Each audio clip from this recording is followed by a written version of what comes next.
નિગમ કલ્પતરોર્ગલિતમ શુકમુખાદ્રવસં યુતમ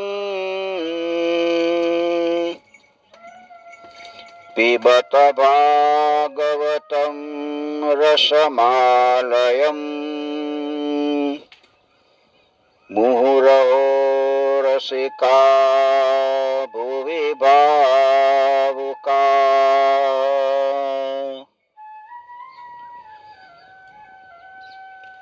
કેવળ રસરૂપ કલ્પવૃક્ષનું ફળ શ્રીમદ ભાગવત વેદોમાંથી નિષ્પન્ન થયેલું.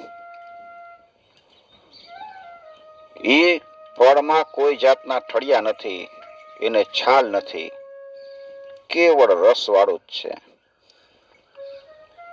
એ ફળનું હે રસિકજનો વારંવાર તમે એનું પાન કરો અને એ ફળનું પાન કરતા જ ભવસાગરથી મુક્ત થવાઈ જાય છે.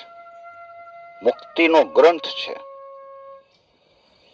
શરીરમાં રહેલા વિકારો બધા દૂર થાય છે,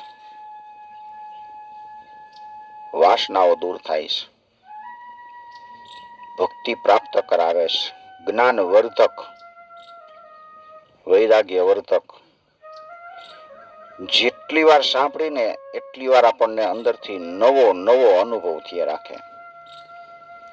સ્વાદુ સ્વાદુ પદે પદે, એક એક પદમાં આપણને નવીનતાનો અનુભવ, દિવ્ય રસ પ્રાપ્ત થાય છે.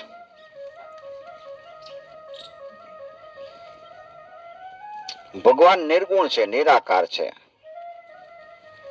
પણ એને 3 ગુણનો સ્વીકાર કર્યો. એટલે એમાંથી 3 સ્વરૂપ પ્રગટ કર્યા છે પરમાત્માએ. આ પરમાત્મા શબ્દ છે ને એના અક્ષર 24 થાય છે.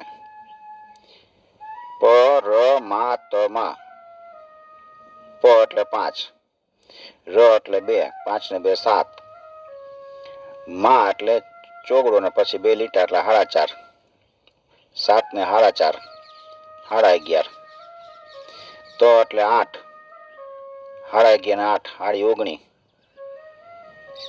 19. માં, માના 4.5, 19 ને 4.5 એટલે 24 અક્ષર થાય. તો અડધો જ છે, વચ્ચે લીટું નથી. પરમાત્મા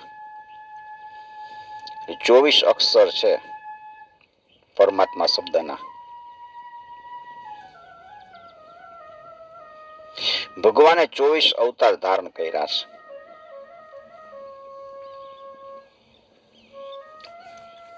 ઈશ્વરે પોતે 3 ગુણનો સ્વીકાર કરી સૃષ્ટિનું સર્જન, પાલન અને લય કરનાર 3 દેવોના સ્વરૂપ રચ્યા. સત્વગુણ રૂપે વિષ્ણુ રૂપ ધારણ કર્યું, રજોગુણ રૂપે બ્રહ્માજીનું રૂપ ધારણ કર્યું અને તમોગુણ રૂપે શિવજીનું સ્વરૂપ ધારણ કર્યું, શંકર ભગવાનનું. બ્રહ્મા છે સર્જનનું કાર્ય કરે, વિષ્ણુ છે એ પાલન કરે અને શંકર ભગવાન સૃષ્ટિનો વિનાશ કરે, નાશ કરે, લયનું કાર્ય કરે. આ પરમાત્માએ 24 અવતાર લીધા અને એ બધા ભાગવતમાં બતાવ્યા છે. પરમાત્માનો પહેલો અવતાર છે સનત કુમારોનો. 4 સનત કુમારો, સનક, સનંદન, સનાતન અને સનત કુમાર. આ 4 સનત કુમારો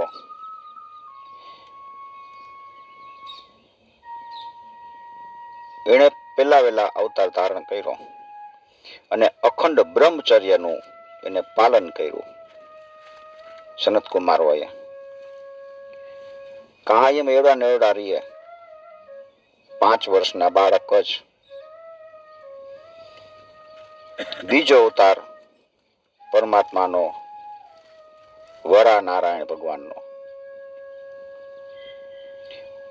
વરા નારાયણ ભગવાને પૃથ્વીને રસાતળમાં ગયેલી હતી એને પોતાની દાઢ ઉપર ઊંચકીને બહાર કાઢી અને પૃથ્વીને સ્થિર કરી. બધા જીવો એની ઉપર રહી શકે. એ બીજો અવતાર વરા નારાયણ. ત્રીજો અવતાર નારદજીનો થયો છે. નારદજીએ સાન્વત તંત્રનો પ્રચાર કર્યો. ચોથો અવતાર છે નર નારાયણ ભગવાનનો. ધર્મની પત્ની મૂર્તિ. મૂર્તિ એની પત્નીનું નામ છે. ધર્મની પત્ની છે. દક્ષની પુત્રી એ ધર્મને આપી હતી. ધર્મની 13 પત્નીઓ છે. એમાં મૂર્તિ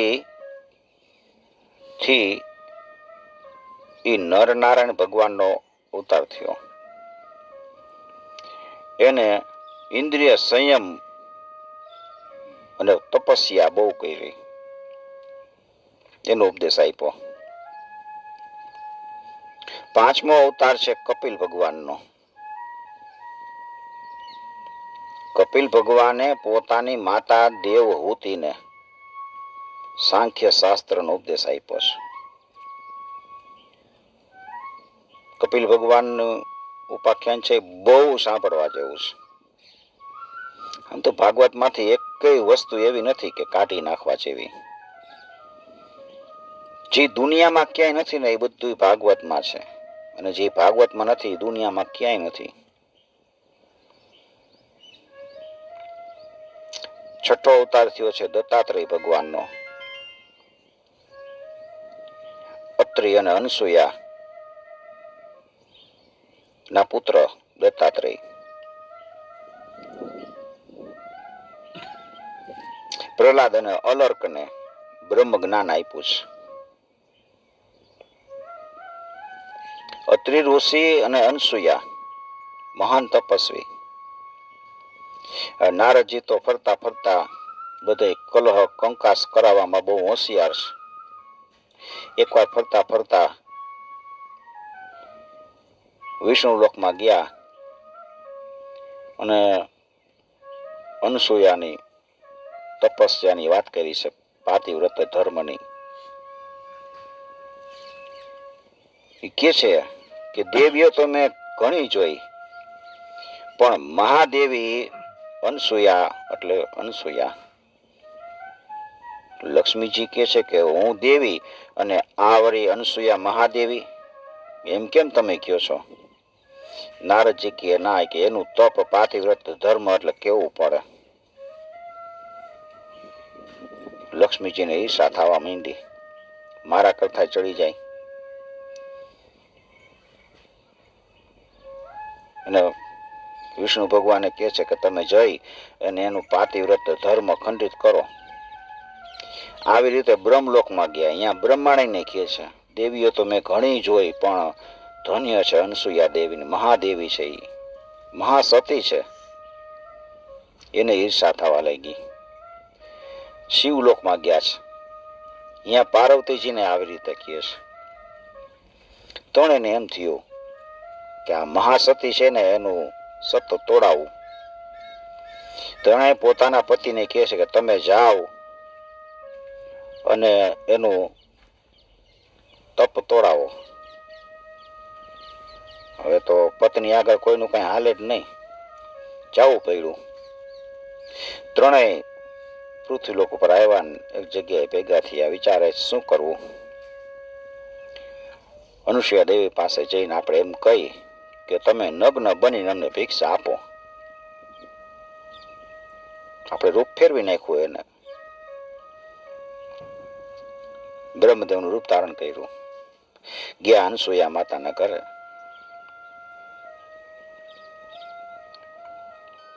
ભિક્ષા દેહી. અનસુયા દેવી થાળ લઈને આવે છે ફળ ફૂલનો. દેવી અમારે વ્રત છે કે તમે નગ્ન બનીને ભિક્ષા આપો ને તો અમે સ્વીકારી. દેવી તો શીત હતા. આંગણે આવેલો અતિથિ છે એને કોઈ દિવસ ભિક્ષા વગર કેવી રીતે પાછો કાઢવો? કાંઈ વાંધો નહીં. હાથમાં અંજલિ ભરી અને જળ મંત્રિત કરી અને ત્રણેય ઉપર છાંટ્યું. ઈ ભેગા ત્રણેય બાળક બની ગયા. પછી પોતે નિવસ્ત્ર થઈ અને ત્રણેય બાળકને પૈપાન કરાવ્યું. કોળિયામાં સુવરાવી દીધા. ઘણો સમય થયો, હજી અમારા પતિદેવ આવ્યા કેમ નહીં? પાર્વતીજીને લક્ષ્મીજીને બ્રહ્માણી ત્રણેય ગોતવા નીકળ્યા. ક્યાંય ગયા? પરીક્ષા કરવા મોકલા છે. હવે આ એક જગ્યાએ પાછા વળી ત્રણેય ભેગા થઈ ગયા. તમે તો કે અમે આ મારા પતિને મોકલ્યા હતા ને એટલે જે આવ્યા નથી. હાલો હાલો અહીંયા જાય. ત્યાં આવ્યા છે. અમારા પતિદેવ અહીંયા આવ્યા હતા. આ હુતાકી અંદર પારણામાં. હવે શું થાય? આ તો નાના બાળક છે. હવે આમાંથી આપણો પતિ કયો કેવી રીતે ખબર પડે? લઈ લ્યો તમારા પતિને ગોતીને લઈ લ્યો. ત્રણેય દેવીઓ રડવા લાગી છે. અમારી ભૂલ થઈ ગઈ. અમે તમારી પરીક્ષા કરવા માટે મોકલા ને સતત તોડાવવા મોકલા છે. એમને માફ કરો અને કંઈક કરગરવા લાગી છે.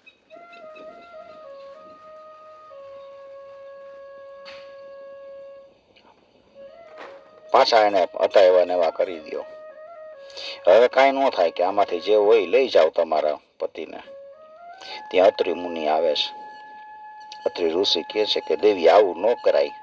હાથમાં જળ લઈ અંજલિ ભરી અને ત્રણેય ઉપર છાંટ્યું અને ત્રણેય દેવો પાછા મૂળ રૂપમાં આવ્યા છે.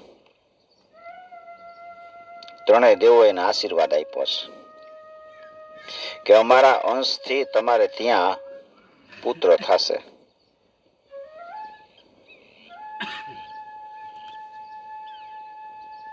ઈ દત્તાત્રેય.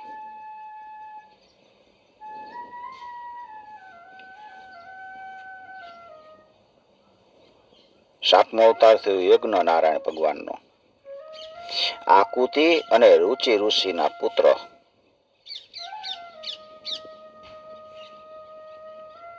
અને પોતાના પુત્રો યામ નામના પુત્ર હતા ને એની સાથે સ્વયંભૂ મન્વંતરની એની સામે રક્ષા કરી. યજ્ઞ નારાયણ. બોલીએ શ્રી યજ્ઞ નારાયણ ભગવાન કી જય.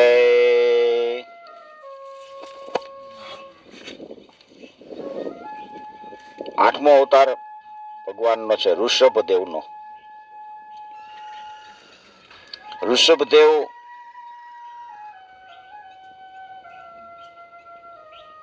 પરમહંસનો માર્ગ બતાવે છે બધાને. ઋષભદેવનો અવતાર છે એ પરમહંસનું ચરિત્ર બતાવે છે કે ઋષિ હોય એને કેવી રીતે રહેવાય. આ ઋષભદેવ છે એ નાભી રાજા અને મેરુ દેવીના પુત્ર હતા. ઋષભદેવ જે માર્ગે ચાલ્યા એ માર્ગે ગૃહસ્થીઓ જઈ શકે નહીં. એનું આગળ બધું વર્ણન આવશે. એમાં ની પ્રમાણે કોઈ વર્તવું નહીં કે દુઃખી થઈ જાય બહુ. શરીરને ભૂલી જાય. શરીર છેલ્લે ભાર રૂપ લાગે એવું છે. નવમો અવતાર થયો પૃથુ રાજાનો. પૃથુ રાજાએ પૃથ્વીનું દોહન કર્યું. પૃથ્વી દોઈ અને પછી એમાંથી જે ઔષધિઓ ને બધું નીકળ્યું વનસ્પતિઓ એ બધા દેવોને બધાને પાછી આપીશ. નવમો અવતાર પૃથુ રાજાનો થયો. ઔષધિઓનો અન્ન બધું પ્રાપ્ત કર્યું. દસમો અવતાર મત્સ્ય નારાયણ ભગવાનનો. મત્સ્ય નારાયણ ભગવાન મત્સ્યનું રૂપ ધારણ કરી અને પૃથ્વી રૂપી નૌકામાં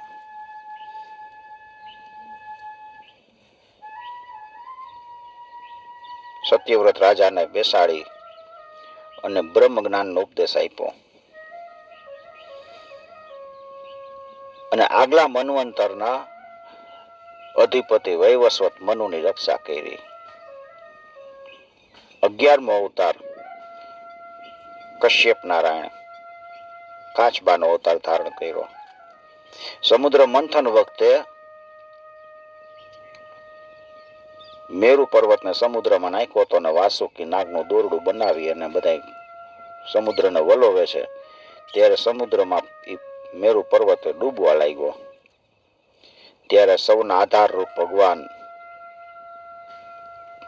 કશ્યપનું રૂપ ધારણ કરી, કાચબાનું રૂપ ધારણ કરી અને પોતાની પીઠ ઉપર આખો મેરુ પર્વતને ધારણ કરી લીધો. બધાને આધાર આપે છે. કોના આધારે રહે છે આ સૃષ્ટિ? ઉપર આકાશ ને નીચે આકાશ, વચ્ચે ગોળો એમનો ફરે છે. સૂર્ય, ચંદ્ર, તારા એ કોઈને ક્યાંય આધાર જ નથી, એમનું છે. એ સતનો આધાર છે. સૂર્યમાંથી આપણે જોઈને તો એનો તાપ નીકળે જ રાખે છે. વૈજ્ઞાનિકો વિચાર કરે છે કે આમાંથી આ કેમ અગ્નિ નીકળે જ રાખે છે, કેમ નીકળે જ રાખે છે? હિલિયમ અણુ બને જ રાખે છે અને હિલિયમ અણુ વિઘટન પામે, એમાંથી હાઇડ્રોજન બને અને એમાંથી શક્તિ છૂટી પડે, અગ્નિ નીકળે. એ શોધ કરવા માટે અહીંયા વિમાનો મોકલે ને ઉપગ્રહો મોકલે છે. મને હમણાં 2 દિવસ પહેલા વિચાર આવ્યો હતો કે આમાંથી નીકળે જ રાખે, કેટલા વર્ષો સુધી હજી હાલશે.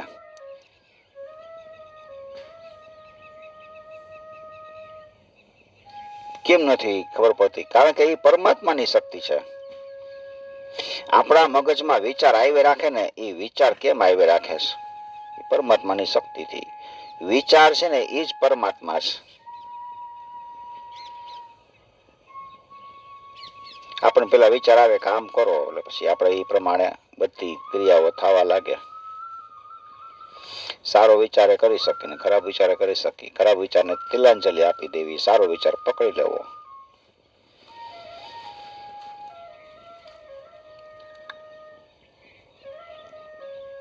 મેરો તો આધાર શ્રી વિઠ્ઠલ કે ચરણારવિંદ,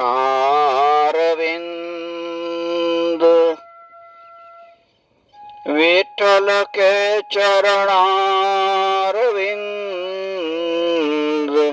શ્રી વિઠ્ઠલ કે ચરણારવિંદ, મેરો તો આધાર શ્રી વિઠ્ઠલ કે ચરણારવિંદ.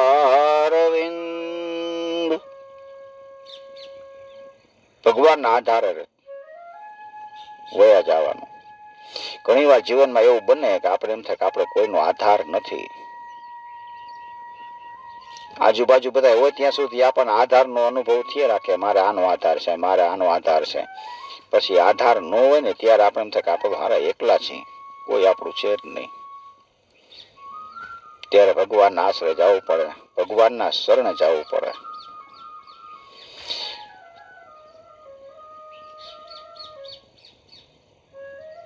મેરુ પર્વત ડૂબતો ડૂબતો અંદર જવા લાગ્યો ત્યારે ભગવાને કાચબો બની અને પોતાની પીઠ ઉપર એ પર્વતને ટેકવીને ઊંચો કરી દીધો. હવે બધા ફેરવે ને ત્યારે બધાને એમ થતું હતું, કાચબાને તેમ થાય કે મારે પીઠ ઉપર કોક ખંજોરે છે. આપણને વાહામાં કેમ જરા ખંજોર આવે ને કોક આપણને ખંજોરી દે. આખો પર્વત માથે ફરે ગુર ગુર કરતો.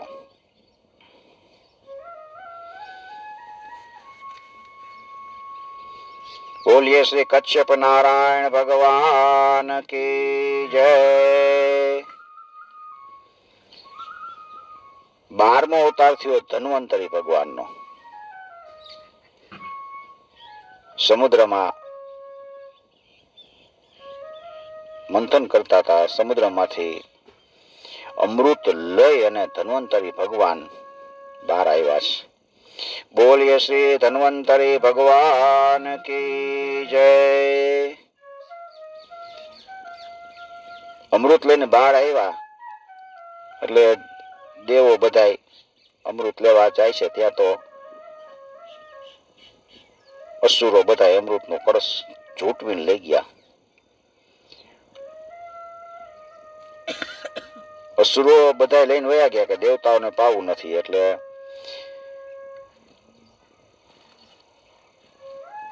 અમે જ પી જાય. પણ દૂર ગયા પછી બધાને એમ થયું કે હવે પેલો કોણ પીએ, એમાંથી બાઈજા. ઓલો કે હું પીવું, ઓલો કે હું પીવું. એ કુંભ લઈને ભાગતા હતા ને એમાંથી 4 જગ્યાએ કુંભ છલકાણો, એટલે અહીંયા મહાકુંભ મેળો ભરાય છે.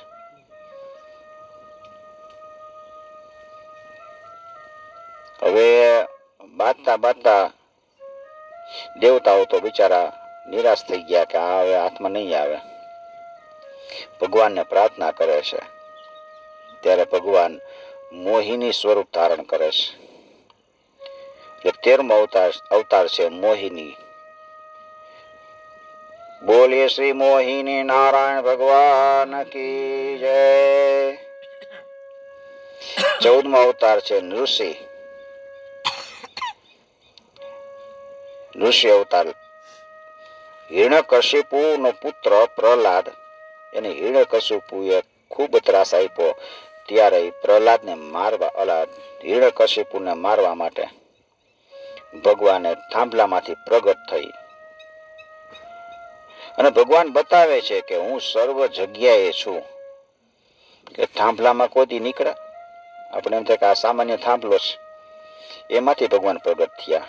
બધી જગ્યાએ છે ભગવાન. ઋષિ ભગવાનનું સ્વરૂપ એમાંથી નીકળવું એટલે એનો અર્થ એવો થયો કે સર્વ જગ્યાએ છે. સર્વ વસ્તુમાં ઈશ્વરનો વાસ છે. પાણામાંય છે, ઈંટમાંય છે, રસોઈમાંય છે, ભોજનમાંય છે. આપણે અન્ન પકવી ખેતરમાં વાવી એટલે ખેતરમાં જેટલી વસ્તુ જોઈ એ બધી વસ્તુમાં ભગવાનનો વાસ જ છે. જળ જોઈ તો જળમાં પ્રભુનો વાસ છે. હવા તો હવામાં પ્રભુનો વાસ છે. સૂર્યનો તાપ તો એમાં પ્રભુનો વાસ છે. માણસ મહેનત કરે તો માણસમાં પ્રભુનો વાસ છે. ત્યારે તો એ અન્ન પાકે છે, અન્ન ઉગે છે, એ અન્નમાં પ્રભુનો વાસ છે.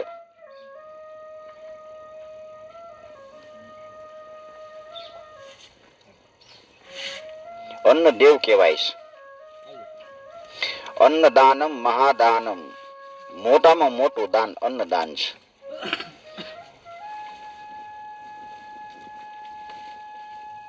ગમે તેવો વ્યક્તિ હોય તો એને અન્નદાન કરવામાં કોઈ જાતનો વાંધો નથી. ભૂખ લાગી હોય તો આપણે એને ભોજન કરાવી શકીએ છીએ.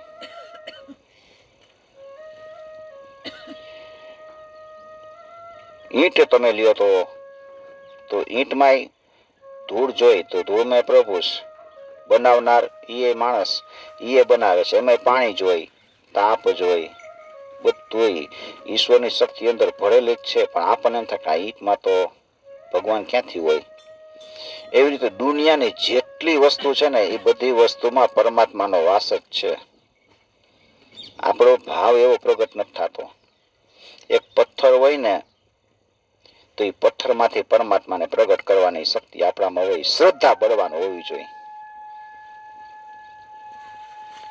શ્રદ્ધા હૃદયમાં બેહી જાય તો પ્રગટ થાય. પણ આપણે તો મંદિરમાં જ ભગવાન દેખાય છે, બાકીના બીજા બધામાં તો કઈ દેખાતા નથી. કોઈ વ્યક્તિમાં ભગવાન દેખાતા નથી. સર્વ જગ્યાએ ઈશ્વર દેખાવા માંડે ને પછી એને બ્રહ્મ જ્ઞાન થયું કહેવાય, સાક્ષાત્કાર થયો કહેવાય. આપણે ખાય છીએ, પચાવે છે કોણ? ઈશ્વર. આપણું કામ તો ખાલી ખાવાનું જ છે, પણ આપણે એને સમજતા જ નથી. આપણે એમ થાય કે મેં ખાધું, બસ પચી ગયું. કોણે પચાવ્યું? લોહી કોણે બનાવ્યું? વિચાર કોણે આપ્યો? વિચારે એ જ આપે છે. ભગવાન નરસિંહ અવતાર ધારણ કરી અને એ બતાવ્યું કે હું સર્વ જગ્યાએ છું, સર્વે સર્વા છું.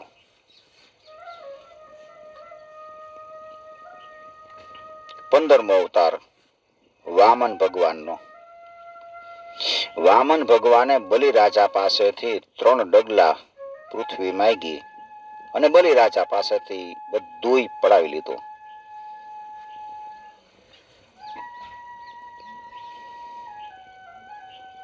પ્રહલાદનો પુત્ર વિરોચન, વિરોચનનો પુત્ર બલિ થયો. પ્રહલાદ અસુર કુળમાં હતો. હિરણ્યકશિપુ અસુર છે. એવું નથી કે ઉચ્ચ કુળ હોય ને એમાં જ ભક્ત થાય અને એ જ ભક્તિ કરે. ભક્ત તો અસુરે કરી શકે છે. અસુર કુળમાં ભક્તો પાકે. પ્રહલાદ અસુર કુળમાં. પ્રહલાદને નરસિંહ ભગવાન પ્રગટ થઈને પ્રહલાદનો જીવ બચાવે છે. પ્રહલાદને બચાવે છે. હિરણ્યકશિપુને મારે છે. એનો પુત્ર વિરોચન થયો અને એનો પુત્ર થયો બલિ. બલિરાજાએ પોતાના બાહુબળથી બધું ત્રિલોક ઉપર વિજય પ્રાપ્ત કરી લીધો અને પછી ઇન્દ્રનું પદ પડાવી લેવા માટે એને 100 અશ્વમેધ યજ્ઞ કરવાનું નક્કી કર્યું. 99 અશ્વમેધ યજ્ઞ તો પૂરા થઈ ગયા છે. 100મો બાકી હતો. ત્યારે ભગવાન વામન અવતાર ધારણ કરી અને બલિરાજા પાસે ગયા અને કહે છે કે મારે 3 ડગલા પૃથ્વી જોઈશે. મારા પગ પ્રમાણે. બલિરાજા પાસે તો બધું હતું. બલિરાજા કહે છે કે તમારે 3 ડગલા પૃથ્વી તો હું, તમે બીજું કંઈક માગો. તમે ઘર ભૂલ્યા છો. મારી પાસે જોતું એ માગો. તમારે જિંદગીમાં કોઈ દિવસ કાંઈ જરૂર ન પડે ને એટલું હું તમને આપી દઉં. વામન ભગવાન કહે છે કે મારે તો ખાલી મારા પગ પ્રમાણે 3 ડગલા પૃથ્વી હોય ને તો હું આમ બેહી અને એટલામાં આમ બસ શાંતિથી હું સંધ્યાને એવું કરી શકું. કોઈ મને ઉઠાડે નહીં. નકર બેઠા હોય તો ઉઠાડે, ઉઠ, નથી અમારી જગ્યા છે. મને કોઈ નડે નહીં. હું ખાલી બેઠો રહું. બલિરાજા વિચારે છે કે આ તો કેટલો તપસ્વી કહેવાય બ્રાહ્મણ આવો. આ તો જી માગે નહીં મારે આપી દેવું છે. પછી પોતે સંકલ્પ કર્યો કે હું આને આપી જ દઉં. મનમાં નક્કી થઈ ગયું. નક્કી થઈ ગયા પછી રખાય નહીં એનું થઈ જાય. આવું ભાગવતમાં છે. એકવાર આપણે નક્કી કર્યું કે આને આપણે આ દેવું છે, પછી એની વસ્તુ થઈ ગઈ, પછી તમે રાખી ન શકો. શુક્રાચાર્ય ના પાડી કે એ વસ્તુ બધી માગી લેશે ને બધું તારું લઈ લેશે. આ છે ને વિષ્ણુ ભગવાન છે, ઓળખી ગયા હતા. અને તું કઈ દેમાં તો હવે મારે દેવું જ પડશે. વિષ્ણુ ભગવાન સાક્ષાત જો આવ્યા હોય તો પછી હવે હું પાછી પાને કેમ કરું? ભગવાન એના ખૂબ વખાણ કર્યા. તમારા દાદા પરદાદા પ્રહલાદ એના તપ ને આન તેને કઈક કીધું. તમે તપસ્વી છો ને દાનેશ્વરી છો ને માગો કે પહેલા પગલામાં સ્વર્ગ માપી લીધું, બીજા પગલામાં આખી પૃથ્વી માપી લીધી, ત્રીજા પગલામાં હવે શું કે મારું માથું, મારા માથા ઉપર પગ મૂકો. ભગવાન એના માથા પર પગ મૂકી અને બલિરાજાને સૂતલ લોકમાં મોકલી દીધા, પાતાળમાં. અને ભગવાન પછી એની રખેવાળી કરવા જાય છે.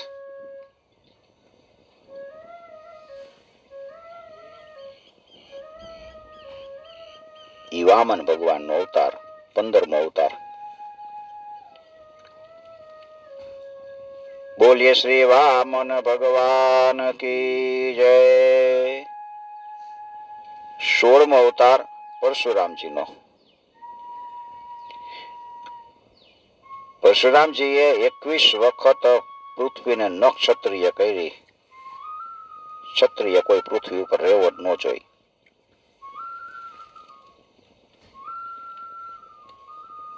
જમદગ્નિ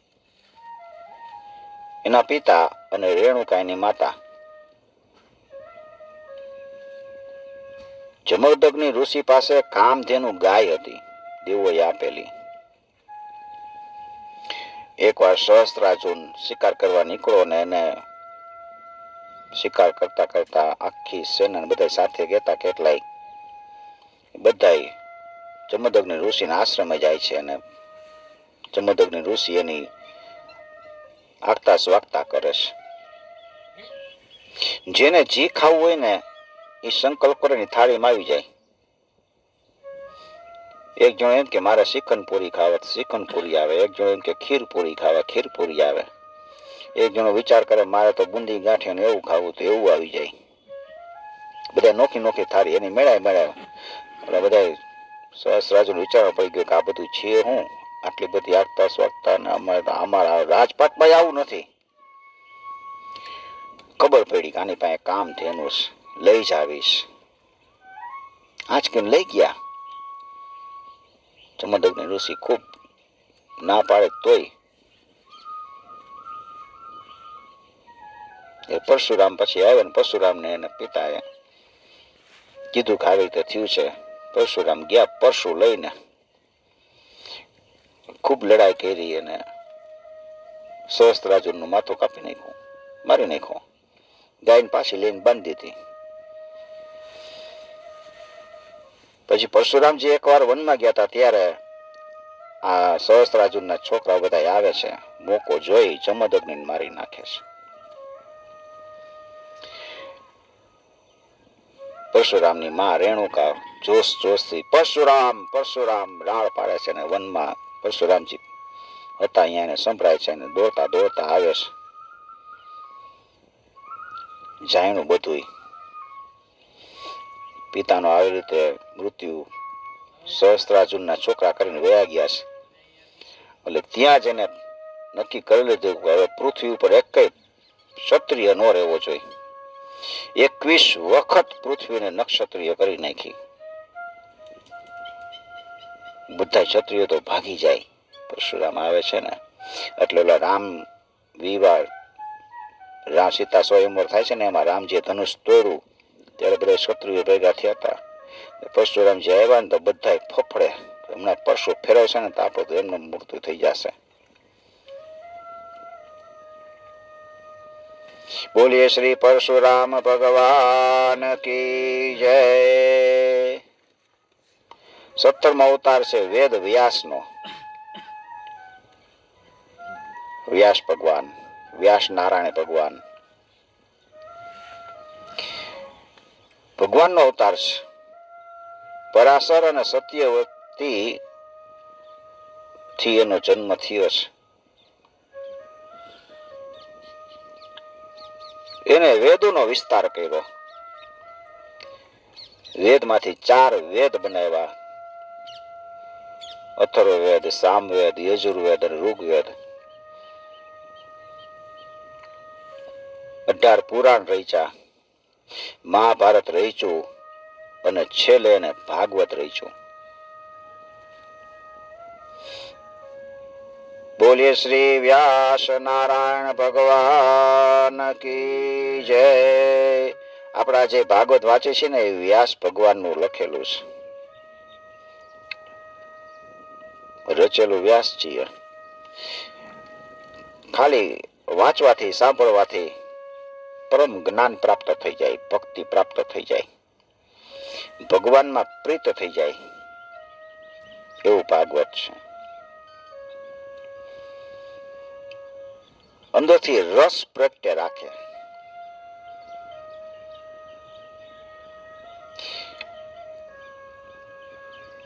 આપણે બધું આવડતું હોય ને તો પાછા આપણે સાંભળીને એમ મજા આવે. વારંવાર હું આ બધું સાંભળતો હોઉં ને પાછું એવી લાગી જાય, આપણને સાંભળવામાં ધ્યાન લાગી જાય.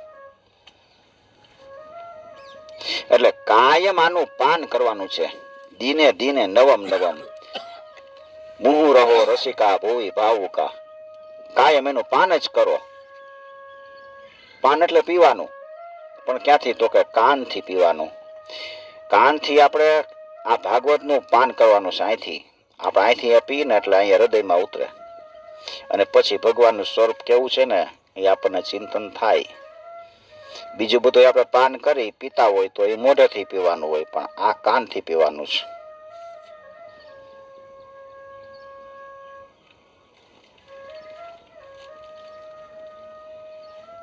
તો જીવનમાં કોક એવું આપણને મળી જાય.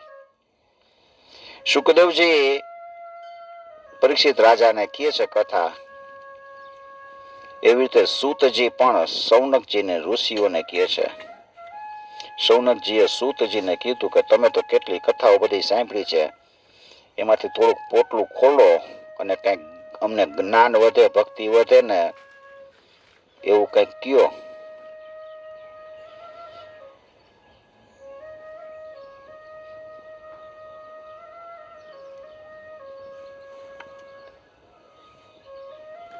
તો જ્ઞાનવર્ધક કથા કાયમ એનું પાન કરે રાખવાનું. વેદ વ્યાસનું રચેલું ભાગવત શ્લોક થોડાક થોડાક ઉકેલવાની કોશિશ કરાય. સંસ્કૃતમાં આપણે વાંચીએ એટલે થોડાક આમ હિન્દી જેવા જ હોય, કાંઈ એમાં મુશ્કેલી ન પડે. થોડીક નજર રાખીને એટલે એની મેળાએ પછી આવડે. આપણે એમ થાય કે અમને તો વાંચતા જ નથી આવડતું.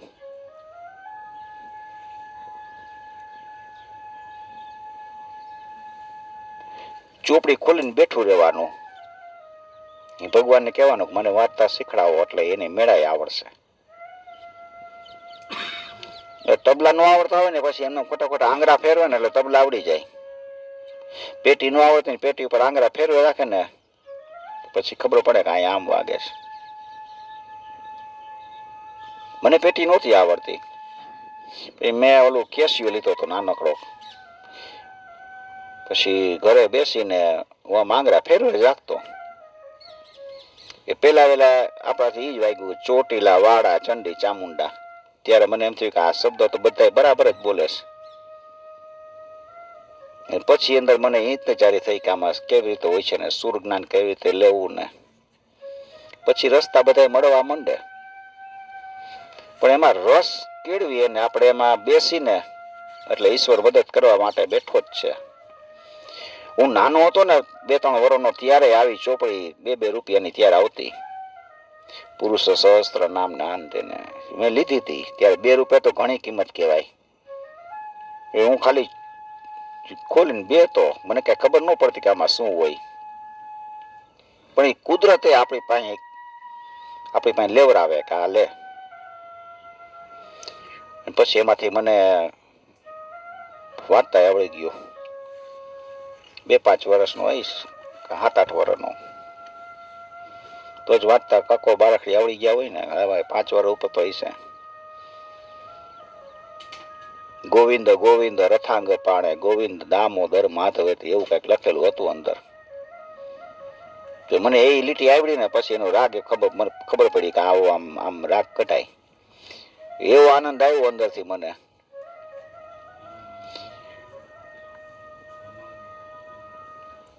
સંસ્કૃત તો પછી ભણવાનું આવે, ગુજરાતી જેવું જ હોય, પણ જોયા શબ્દ શેષ જ વિચાર કરીને બોલીને એટલે આવડી જાય.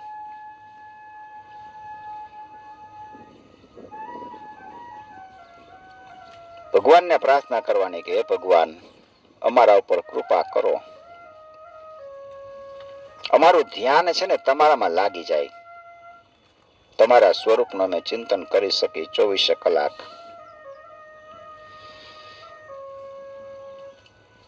સત્તરમો અવતાર વેદ વ્યાસનો, 18મો અવતાર રામા અવતાર,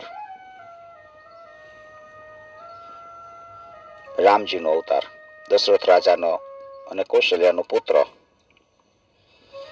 એને રાવણ નો વધ કર્યો.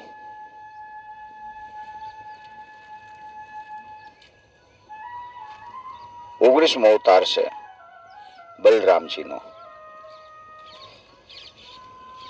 કૃષ્ણના મોટા ભાઈ. બલરામજી અને કૃષ્ણ 20મો અવતાર. એ બેએ પૃથ્વીનો ભાર હતો એ ભાર ઉતાર્યો છે. 21મો અવતાર છે બુદ્ધ અવતાર. બુદ્ધ ભગવાનનો અવતાર છે. એ બુદ્ધ અવતારમાં દ્વેષી દૈત્યો છે એને મોહિત કરવા માટે અજીતના પુત્ર તરીકે ભગવાને અવતાર ધારણ કર્યો.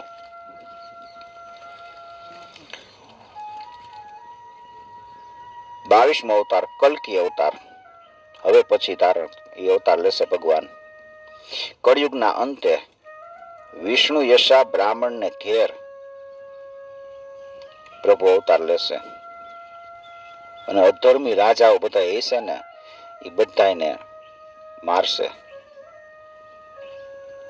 22 અવતાર બતાવ્યા અને સૌથી પહેલો અવતાર મનુનો અને ધર્મનો અવતાર એ 2 અવતાર. આ 2 ગણી ઓલા 22 ના 2 એટલે 24 અવતાર છે. અવતારો તો અસંખ્ય ધારણ કર્યા છે પણ એમાં કૃષ્ણ છે એ સાક્ષાત નારાયણનું સ્વરૂપ છે. બીજા અવતારોમાં 60 ગુણ છે પ્રભુના પણ કૃષ્ણ અવતારમાં 64 ગુણ છે. સૌથી શ્રેષ્ઠ શ્રી કૃષ્ણ. ઋષિઓ પ્રજાપતિ એના અંશ છે ભગવાનના. આ 24 અવતાર છે ને એની કથા સાંભળે કે વાંચે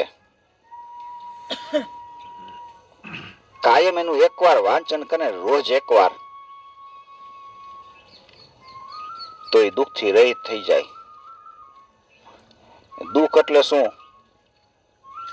કે આપણને જે વસ્તુ જોઈતી હોય એ પ્રાપ્ત થઈ જાય એટલે દુઃખ વયું જાય. પછી આ ચિંતન તમે કરો ને 24 અવતારનું એટલે તમને દુઃખ હોય ને તો એ દુઃખની તમને ખબર જ ન પડે, તમને સુખ જ લાગે.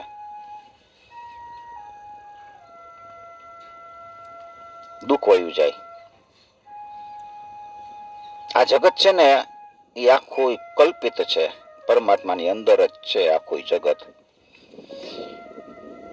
આપણે માણસ છે ને એવી રીતે આખું પરમાત્માનું સ્વરૂપ છે. એમાં આપણે બધા ફરી છીએ, નદી ને પર્વત ને આ બધું એમાં આપણે બધા છીએ. આપણે બધા એના પેટમાં આટા મારીએ છીએ. પેટમાંથી ઉપર જવાનું છે. હૃદય છે એ સ્વર્ગ છે અને ઉપર આપણું તાળવું છે ને એ બ્રહ્મલોક છે, સત્યલોક. અહીંયા આપણે પહોંચવાનું છે. આપણે એમ થાય આ સ્વર્ગ સુધી આપણે માન પહોંચીએ, ત્યાંથી પછી ઉપર જઈએ જ ન ગઈ. બહુ તપ કરે ને બહુ ધ્યાનમાં બેસતા હોય એ જ સત્યલોક સુધી જોઈ શકે છે. એ ભજનોમાં બધા આવે છે સત્યલોક. ગમે એટલું ચિંતન કરો પણ ત્યાંથી ત્યાં સુધી પહોંચી જ ન ગયા. આપણે એટલામાં જ આટા મારે રાખી. પૃથ્વીમાંથી વળી પાતાળમાં વયા જાય એટલે નીચે સ્વર્ગ સુધી પહોંચવામાં મુશ્કેલી પડે. ભાગવતમાં બધું આવે છે, વર્ણન આવે છે. ઉદર છે ને એ પૃથ્વી છે, અહીંયા પૃથ્વી છે. એટલે મને વિચાર એવો આવ્યો કે આપણે બધા ઉદરમાં જ આટા મારીએ છીએ. આ નદીઓ છે એ ભગવાનની નાળીઓ છે. આપણી અંદર જેમ નળી ઓલી નસ હોય ને એમાં લોહી વહેતું હોય ને એવી રીતે પર્વતો છે ને એ પ્રભુના હાડકા છે.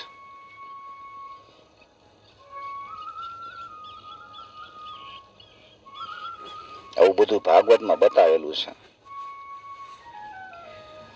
એટલે આ જગત આખું છે ને એ કલ્પિત છે.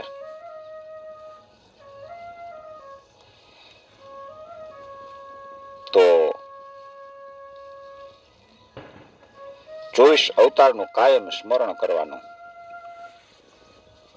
આત્માની અંદર શરીર છે ને એ એક કલ્પિત છે. કલ્પના કરી એટલે શરીર બની ગયું છે. શરીર એક કલ્પના છે. જ્ઞાની પુરુષ હોય ખબર પડે કે આ માયા છે ને માયામાં આપણે સપડાવવાનું નથી. એટલે જ્ઞાની પુરુષને માયા બાંધી શકતી નથી. નકર માયા છે બધાને બાંધી લે, એમાં મોહ થઈ જાય. મોહ થઈ જાય એટલે જ્ઞાન વયું જાય. હકીકતમાં ભગવાનનો જન્મ થતોય નથી, અને ભગવાન કાંઈ કર્મ કરતાય નથી, એને કાંઈ કરવાની જરૂર નથી.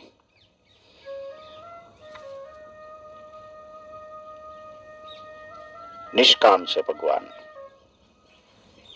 અરે વેદ પુરાણ પણ એનો પાર નથી પામી શકતા ભગવાનનો, પરમેશ્વરનો. ભગવાન કેવા છે? તેના ભક્તો હોય ને ઈ જ એનો પાર પામી શકે, બાકી કોઈ એનો પાર પામી શકે નહીં. નિર્ગુણ છે, નિરાકાર છે. બોલવું અને અંદર ઉતરે એમાં ફેર. નિર્ગુણ છે, આપણે એમ કે નિર્ગુણ છે, નિર્ગુણ છે, પણ જ્યારે આપણા અંદરથી એવો જ્ઞાન થાય ને કે ભગવાન નિર્ગુણ છે, કઈ કરતા જ નથી. આપણે એમ થાય કે ભગવાન સારું કરશે, પણ ભગવાન કઈ કરતા નથી. આપણે પોતાના વિચારોથી આપણે બધું થયે રાખે છે.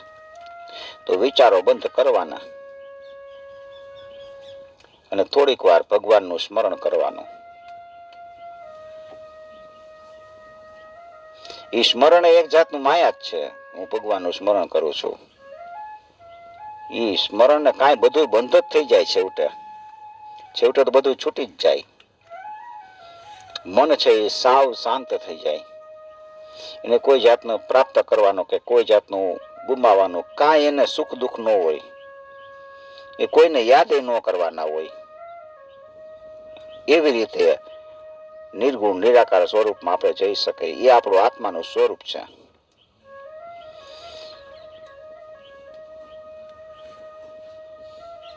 તો ભાગવત છે ને એ વેદ સમાન છે. વેદોમાંથી પ્રગટ થયું છે. અને વેદ વ્યાસે રચ્યું, સુખદેવજીએ સાંભળ્યું અને પરીક્ષિત રાજાને સંભળાવ્યું છે.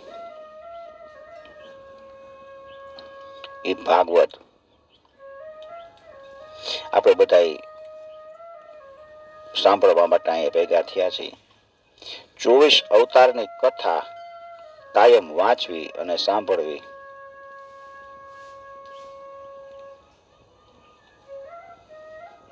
શ્રી કૃષ્ણ ભગવાન ભીષ્મ પિતામહ પાસેથી નીકળી અને પછી હસ્તિનાપુરમાં આવ્યા છે.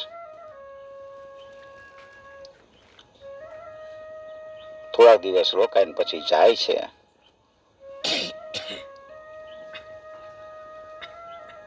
દ્વારકા પહોંચી અને પોતાનો 5 જણનો શંખ વગાડ્યો. બધાને ખબર પડી કે ભગવાન પધાર્યા છે. આપણે કેમ ઘરે જઈને બેલ વગાડીને બધાને ખબર પડે કે આવ્યા, એવી રીતે ભગવાને શંખ વગાડ્યો. ભગવાનનું સ્વાગત થયું. આ બાજુ હસ્તિનાપુરની અંદર યુધિષ્ઠિર ને બધાય છે. ધૃતરાષ્ટ્ર અને ગાંધારી પાંડવોના આશ્રિત થઈને રહે છે.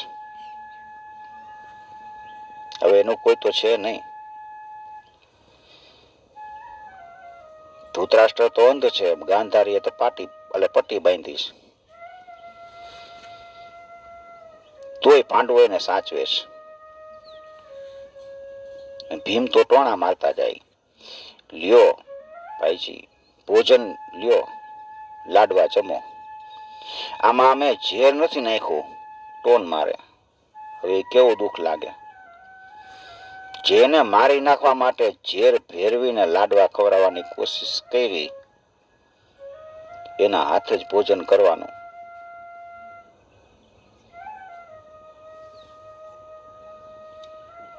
યુધિષ્ઠિર ધર્મમય રાજ્ય કરે છે. વિદુરજી જાત્રા કરવા વયા ગયા હતા. એને ખબર પડી કે મહાભારતનું યુદ્ધ પૂરું થઈ ગયું, કૌરવો નું કચ્ચર ગાણ વળી ગયો છે. હસ્તિનાપુર આવે છે. યુધિષ્ઠિર બધા એનું સ્વાગત કરે છે. રાત્રે વિદુરજી ધૃતરાષ્ટ્ર પાસે જાય છે. મોટા ભાઈને સમજાવે છે કે મોટા ભાઈ, તમે પાંડવોને મારી નાખવામાં કોઈ જાતની કચાશ બાકી નથી રાખી અને હવે તમે એના જ આશ્રિત થઈને પડ્યા છો. હવે તો આ બધું છોડો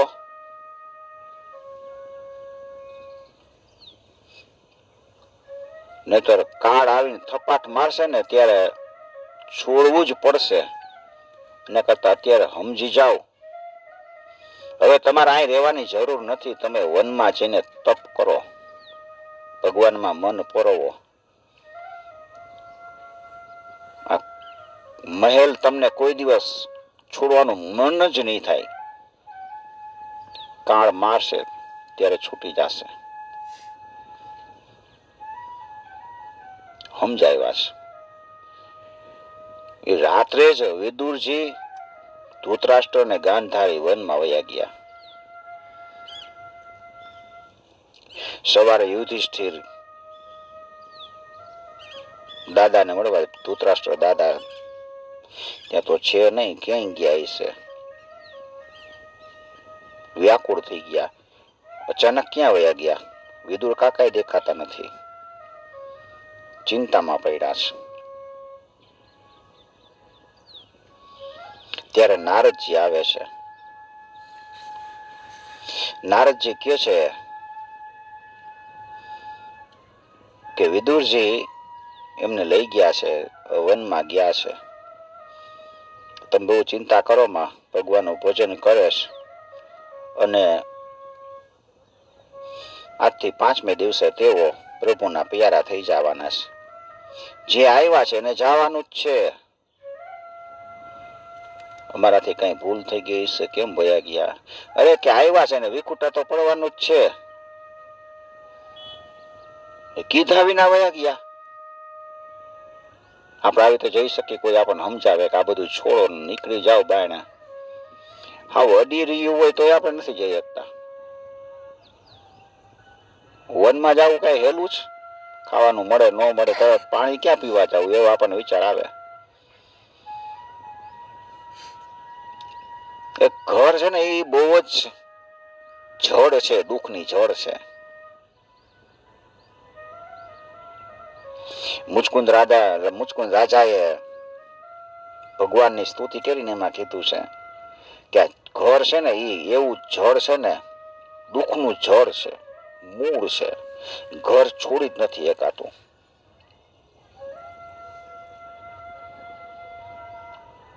એક ખાલી હુવાની વ્યવસ્થા થઈ જાય એ પછી તો બધા સુખી જ છે, બધા છોડી શકે, પણ હુવાની જ વ્યવસ્થા નથી થાય એમ. ખાવા પીવાનું તો ઠીક, એ તો મળી રહેવાનું ગમે ત્યાં. તો હુવાની, રોડ પર હુવાની ટેવ પાડી જાય તો મેં ખાય, પણ એ હુતા હોય તો ઉઠાડેલો પોલીસ વાળા હોય ને ઉઠાયથી. પણ એક ભાઈ કહેતા હતા મને કે આ એક હુવાની તકલીફ છે કે મેં તો એવી જગ્યાએ ગોતી લેવાની કે પડ્યું રહેવાનું, પછી વાંધો ન આવે.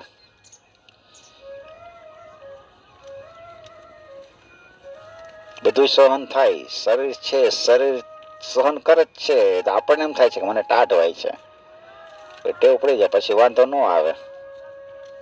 પછી શરીર તો નોખું છે એવું થવા માંડે. તો મુચકુંદ રાજાએ ભગવાનને કીધું કે આ ઘર છે ને એમાં સ્ત્રી ને પુરુષ એવા જકડાઈ ગયા છે ને એમાંથી બહાર નીકળી જ નથી શકતા. કોક વિરલો હોય ને એ જ નીકળી જાય.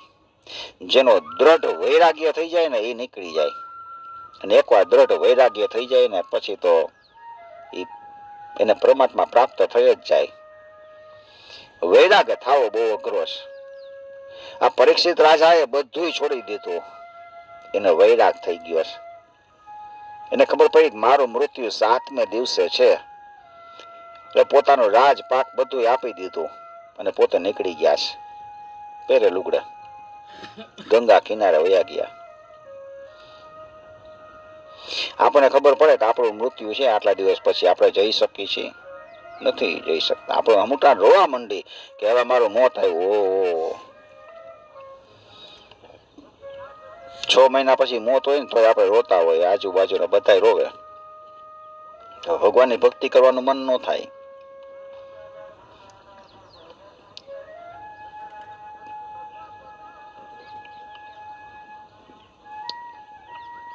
નારદજી સમજાવે છે કે યુધિષ્ઠિરજી, તો ભગવાને બધાને ભેગા કર્યા છે ને પાછા નોખાઈ પાડી દેશે, તમે ચિંતા કરો માં. અને હવે તમારા 6 જ મહિના છે. હા, હવે કળિયુગનું આગમન થવાનું છે. તમે સીધાવાની તૈયારી કરજો. નારદજી નારાયણ નારાયણ કરતા જતા રહ્યા છે. યુધિષ્ઠિર બાયણે એકવાર નીકળ્યા રાજધાનીમાં ફરવા. એને જોયું એક જગ્યાએ કાંઈક યંત્ર લટકતું હતું ઘરમાં. ઘરના દરવાજા બંધ હતા ને ઉપર એક યંત્ર. કોકને પૂછ્યું કે આ શું છે? અરે કે તમને ખબર નથી? તો કે ના, આ તો કે તાળું છે. તાળું એટલે? એ તાળું બંધ કરી દે ને એટલે અંદરથી કોઈ વસ્તુ ચોરી ન હોય, કે એની ચાવી એની પાસે હોય, એ જ્યારે ખોલે ત્યારે જ ખુલે. કે મારા રાજમાં તાળા? કળિયુગ આવી ગયો એંધાણ બતાવવા માંડ્યું. દરવાજા જ ખુલ્લા હોય.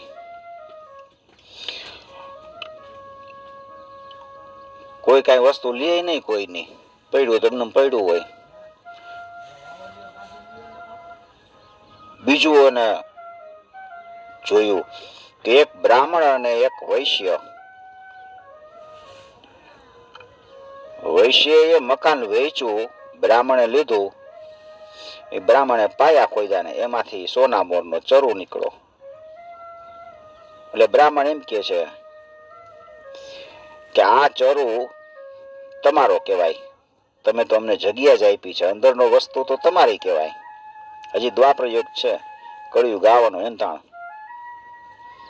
એટલે વૈશ્ય કે અમે તમને વેચી દીધું ને તમારું, એમાંથી નીકળે એ તમારું બધું કહેવાય, અમારે કાંઈ જોતું નથી. 6 મહિના પૂરા થયા અને કળિયુગ આવ્યો. ઓલો વૈશ્ય જેને કે છે એમાંથી જે ચરુ નીકળો તો ને એ અમારો કહેવાય, લાવો. બ્રાહ્મણ કે એ અમારો કહેવાય, તમારો ન કહેવાય, તમે જ કહી દીધું તું કે તમારું કહેવાય. યુધિષ્ઠિર આ બધે કળિયુગના એંધાણા દેખાવા માંડ્યા. અર્જુન કે છે કે હું કૃષ્ણ ભગવાનને જઈને મળી આવું. કૃષ્ણ ભગવાનને મળવા જાય છે. કૃષ્ણ ભગવાન તો હવે પોતાની લીલા સંકલી લેવા તૈયાર છે. બધા યાદવોનો નાશ થઈ ગયો છે. ભગવાને પોતે સ્વયં બધું જોયું અને પછી પ્રભાસ પાટણમાં પીપળા નીચે ડાબા પગ ઉપર જમણો પગ રાખી અને નિરાતે બેઠા છે. અર્જુનને ખબર પડી ગઈ ભગવાન તમે પોતાના ધામ જાઓ છો. અર્જુનને કહે છે કે અર્જુન તું મને પાણી ન પાતો. ભગવાન આવી રીતે બેઠા છે ને તે અર્જુનથી સહન નથી થતું. બેભાન થઈને પડી જાય છે. કૃષ્ણ એના દારૂક સારથીને કહે છે કે દારૂક અર્જુનને હસ્તિનાપુર મૂકી આવ. દારૂક અર્જુનને હસ્તિનાપુર મૂકવા જાય છે. પછી ઓલો પારથી બાણ મારે છે. ઉદ્ધવને જ્ઞાન આપી દીધું. ઉદ્ધવને કીધું કે વિદુરને કહેજે કે મૈત્રેય ઋષિ પાસે જાય. 3 વાર વિદુર વિદુર કર્યું હતું. ઉદ્ધવજી કહે છે કે તમે જતા રહેશો તો પછી આ તમારા ભક્તો છે એ કોના આધારે રહેશે? ત્યારે ભગવાન કહે છે કે હું જઈશ પણ મારું તેજ છે ને હું ભાગવતમાં મૂકી દઉં છું. એટલે ભાગવત જે કાયમ વાંચતો હોય છે ને એનો આધાર હું જ છું. ભગવાનમય બની જશે, મારામાં જ સમાઈ જશે. એટલે ભાગવત તમે ખાલી ખોલીને બેહો, એમાં ભગવાનનું સ્વરૂપ છે. અંદરથી ભગવાનનું સ્વરૂપ આપણે યાદ કરવાનું, ખાલી ખુલ્લું રાખીને, ભલે વાંચતા ન આવડતું હોય, ખાલી બેહવાનું ખોલીને. એ ગમે એવું ભાગવત હોય, નાનું હોય મોટું હોય, એની પૂજા કરવાની, પ્રણામ કરવાના. પૂજામાં શું ખાલી પ્રણામ કરવાના, ધૂપ દીપ કરાય કરવા હોય તો. ખાલી ખોલીને બેઠા તો અંદરથી એમ શક્તિ છૂટી પડતી હોય.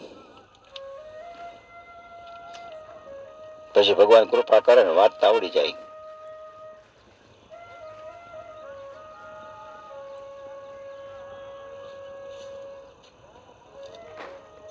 સમાધિ ભાવ એનો લાગી જાય. ભગવાનનું ચિંતન કરે રાખીને એટલે પછી સમાધિ ભાવ આવી જાય. ભગવાનનું સ્વરૂપ કેવું? નીલ નીલધર શ્યામ, શ્યામ વર્ણના. અંદર બધી લીલા કરતા હોય ને આપણને લીલા દેખાવા માંડે.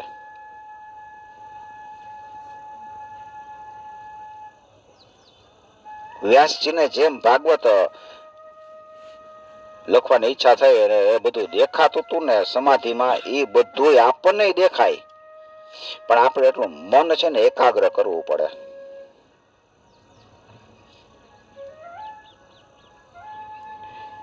પછી તો ભગવાનને ઓલા પાર્થીએ બાણ માર્યું અને ભગવાને પોતાનો દેહ ત્યાગ કર્યો.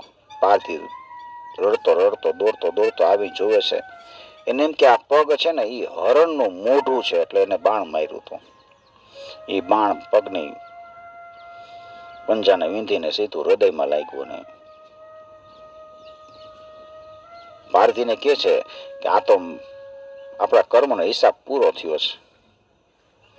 ગયા જન્મમાં તું વાલી હતો અને મેં તને ઝાડ પાછળ છુપાઈને બાણ માર્યું હતું, એટલે આ જન્મમાં તે મને બાણ મારી હિસાબ પૂરો કર્યો.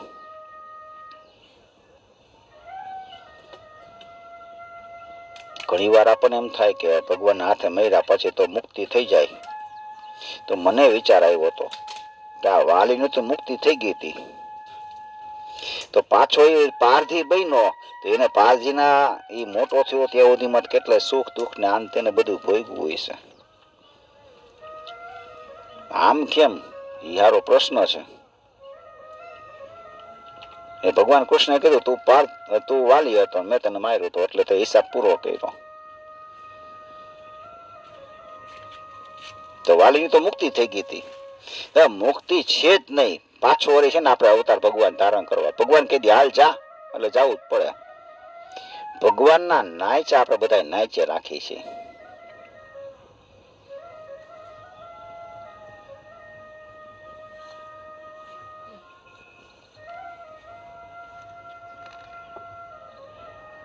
અર્જુન રસ્તામાં આવતો હતો, ભગવાને દેહ ત્યાગ કર્યો છે, બધું જોયું. એને ખૂબ વ્યાકુળ છે. રસ્તામાં કાબા મળે છે, અર્જુનને ઊભો રાખે છે, જે વસ્તુ હોય આપી દે. હવે અર્જુનને ગાંડીવને શું કરવું છે? આ જે ગાંડીવથી મેં મહાભારતનું યુદ્ધ આખું ખેલું અને બધાને હરાવ્યા, બધાનો ગર્વ ચકનાચૂર કરી નાખ્યો. હવે મારે શું કામનું છે? કાબાઓએ લૂંટી લીધો, એને ધનુષ્માન આપી દીધું. યુધિષ્ઠિર વિચાર કરે છે કેટલા દિવસથી અર્જુન ગયો છે, હજી આવ્યો નથી. યુધિષ્ઠિરને અપશુકન થયા રાખે છે. રાત્રે શિયાળે બોલતા હોય સંભળાઈને, ડાબુ અંગ ફરકે, ગાય રોતી હોય, આવા બધા અપશુકન થાય છે. હજી અર્જુન ગયો છે, આવ્યો કેમ નહીં? હવે જટ આવી જાય તો સારું. ત્યાં અર્જુન આવ્યો છે, નિસ્તેજ છે, મોઢા પરથી તેજ વયું ગયું છે. યુધિષ્ઠિર પૂછે છે શું થયું અર્જુન? તે કાંઈ એવું કર્મ તો નથી કરી નાખ્યું ને કે આપણા કુળને લાંછન લાગે? અર્જુન હિપકા ભરતો ભરતો કહે છે કે આપણા ભગવાન શ્રી કૃષ્ણ છે એ સ્વધામ સીતા એવા છે. મેં જેના બળથી આખું મહાભારત યુદ્ધ ખેલું અને યુદ્ધમાં મને વિજય અપાવ્યો, એ ભગવાન હવે નથી રહ્યા. જેણે મને ગીતાનો ઉપદેશ આપ્યો હતો. દ્રૌપદીને બધાને ખબર પડી છે. દ્રૌપદી કહે છે કે અમે વનમાં આપણે હતા ત્યારે દુર્વાસા ઋષિ હજારો ઋષિ લઈને આવ્યા હતા અને ભોજન વખતે આપણે બધા ભોજન કરી લીધું ને એને ભોજનની માગણી કરી અને પછી કાંઈ હતું નહીં આપણી પાસે. અક્ષય પાત્ર પણ ઊંધું વાળી દીધું હતું. ત્યારે મેં ભગવાનને યાદ કર્યા હતા અને ભગવાન સ્વયં પોતે દુર્વાસા ઋષિ બધા સ્નાન કરવા ગયા હતા ત્યાં જઈ અને બધાને ભોજન કરાવી દીધું અને પછી આપણી પાસે આવી અને અક્ષય પાત્ર ઊંધું વાળેલું હતું એ હવળું કરીને એમાંથી એક ભાજીનું પાંદડું એમાં હતું જ નહીં, હાવ સાફ કરી નાખ્યું હતું. તો એને ક્યાંથી ભાજીનું પાંદડું કાઢ્યું કે જો આવ્યું ભાજીનું પાંદડું અને એ ખાઈ અને બધાને તૃપ્ત કરી દીધા. એ ભગવાનના હું શરણે જાઉં છું. દ્રૌપદી વિલાપ કરે છે. યુધિષ્ઠિર કહે છે કે હવે આપણે અહીં રહેવું નથી, કળિયુગ આવી ગયો છે, બધું છોડી દઈ. પરીક્ષિત નો જન્મ થઈ ચૂક્યો હતો. પરીક્ષિત મોટા થયા છે. પરીક્ષિત નો જન્મ થયો ને ત્યારે એને ચારે કોરામ જોયું કે મેં અંદર જે ગર્ભમાં ભગવાનના દર્શન કર્યા એ ક્યાં છે. એ ચારે બાજુ જોયું ને એટલે એનું નામ પડ્યું પરીક્ષિત. બ્રાહ્મણોને બોલાવીને એના બધાને જોશ જોર આવ્યા ને આ તો કે મહાન ચક્રવર્તી રાજા થશે. પણ આનું મૃત્યુ ખરાબ છે, મૃત્યુ સ્થાન એનું ખરાબ છે. આને સર્પ કરડશે અને આનું મૃત્યુ થશે. આનો કોઈ ઉપાય? તો કે આનો ઉપાય કોઈ નથી. પણ ચિંતા કરો માં, આનું મૃત્યુ થશે ને ત્યારે જગતને એક મહાન ગ્રંથની ભેટ મળશે, શ્રીમદ ભાગવત. એ સાંભળવા ગંગા કિનારે જશે. સુખદેવજી મહારાજ એને ભાગવત કહેશે. હવે કેટલા બ્રાહ્મણો બધા હશે, કેવા જ્ઞાની હશે. હજી તો પરીક્ષિત નાનો છે ત્યાં બધું કહી દીધું કે સુખદેવજી આવશે ને કથા કહેશે.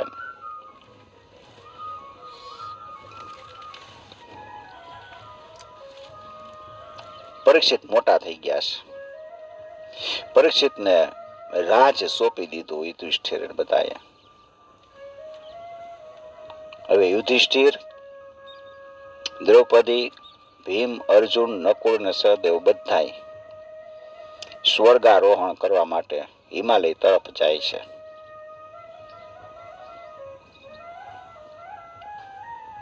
હાડકા ગાળવા. દેવા તો પડે છે રે, ભોગવા પડે છે, કરેલા કર્મના બદલા દેવા તો પડે છે.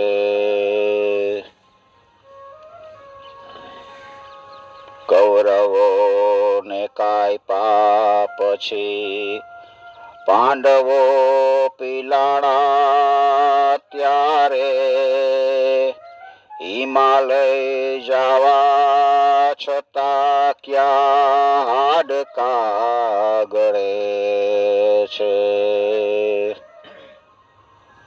હિમાલયમાં બરફ કેવો હોય, અહીંયા હાડ ગાળવા માટે જાય છે. નારદજી મળે છે. નારદજી કહે છે કે તમે બધા ક્યાં જાઓ છો?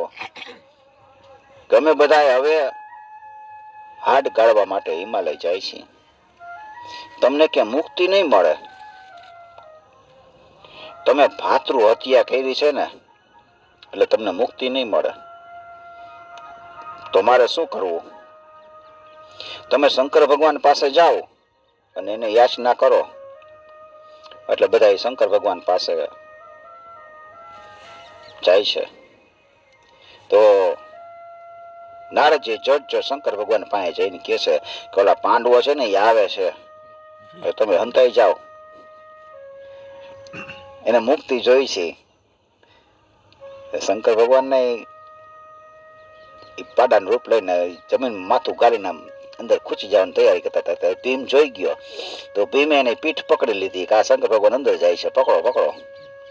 પછી શંકર ભગવાનને ઉપર માખણનો લેપ કરે છે, માખણનો અભિષેક કરે છે અને શંકર ભગવાન બહાર નીકળે છે. આવું એક જગ્યાએ મેં વાંચ્યું. પછી શંકર ભગવાને કહે છે કે અમારે મુક્તિ મેળવવી છે, અમે હિમાલય જાય છીએ, અમારી મુક્તિનો કાંઈક રસ્તો બતાવો. તો શંકર ભગવાન કહે છે કે કેદારનાથ છે ને એનો જીર્ણોદ્ધાર કરાવો. એટલે પાંચેય પાંડવોને બધાએ કેદારનાથનો જીર્ણોદ્ધાર કરાવ્યો છે. આ એક ભાગવતમાં આવું છે, વર્ણન બતાવ્યું છે. અને પછી શંકર ભગવાનને પ્રણામ કરીને ત્યાંથી હિમાલય જવા માટે નીકળે છે. દેહ છે ને દેહને છોડી દેવા માટે, દેહ ઘસી નાખવા માટે. ખાવાનું મળે ન મળે, પીવાનું મળે ન મળે તોય હિમાલયમાં આટા મારવાના.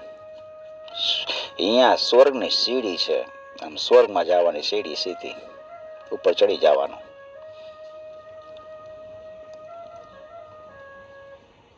રાવણને 3 કામ કરવાના હતા, કાલ કરી નાખી છે. તો મારા હાથ ડાબા હાથની વાત છે. એક સ્વર્ગની સીડી નાખવી હતી, એક સમુદ્રને મીઠો કરી દેવો હતો, ત્રીજું કામ યાદ ન રહ્યું, કેમ ભૂલાઈ ગયું. 3 કામ કરવાના બાકી રહી ગયા.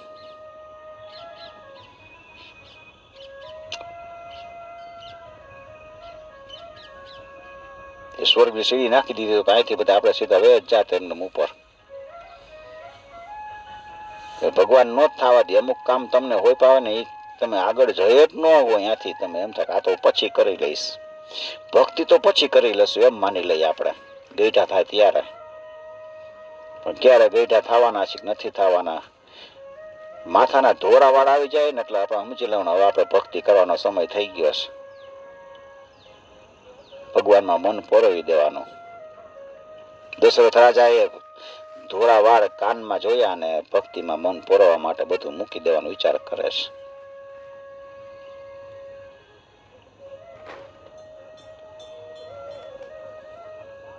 કર્મ કરેલા હોય ને કર્મનું ફળ આપણે ભોગવવું જ પડે છે. પછી બ્રહ્મના પિતા દશરથ મહારાજ હોય એ નહીં બધા કર્મના હિસાબ. એને ઓલા શ્રવણને માર્યો તો અને શ્રવણના માતા પિતાએ શ્રાપ આપ્યો કે તું તારા પુત્રના વિયોગે મરીશ. દશરથ વિચારે છે મારે તો એક પુત્ર છે જ નહીં, તો હું ક્યાંથી પુત્ર વિયોગે મરું. તો કે તું ચિંતા કરમાં, તારે 4 પુત્ર થશે અને 4 પુત્રો બારે હશે ને ત્યારે તારું મૃત્યુ થશે. કર્મ થઈ ગયું તું.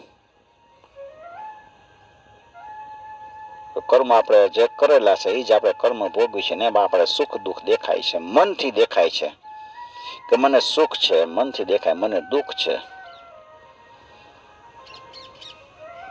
મન છે ને એવું છે કે દીવો હોય ને એ પ્રકાશતો હોય, એની આડો આપણે કાચ રાખી તો જેવો કાચ રાખીને એવો આપણને પ્રકાશ મળે. મન આપણે એવું માની લે કે મને દુઃખ છે તો દુઃખ જ દેખાય રાખે. આપણે એમ માની કે મને સુખ છે તો સુખ દેખાવા માંડે. સુખ અને દુઃખી મનના વેમ છે. હિમાલય ઉપર ચડતા ચડતા બધા પોતાનો દેહ ત્યાગ કરવાનો વિચાર કરે છે. એ કથા આપણે આવતા શનિવારે જોઈશું. આજના મારા વાણીરૂપ પુષ્પ ભગવાન શ્રી કૃષ્ણના ચરણમાં સમર્પિત કરી અને આજની કથાને વિરામ આપી. શ્રીમન્નારાયણ નારાયણ નારાયણ શ્રીમન્નારાયણ શ્રીમન્નારાયણ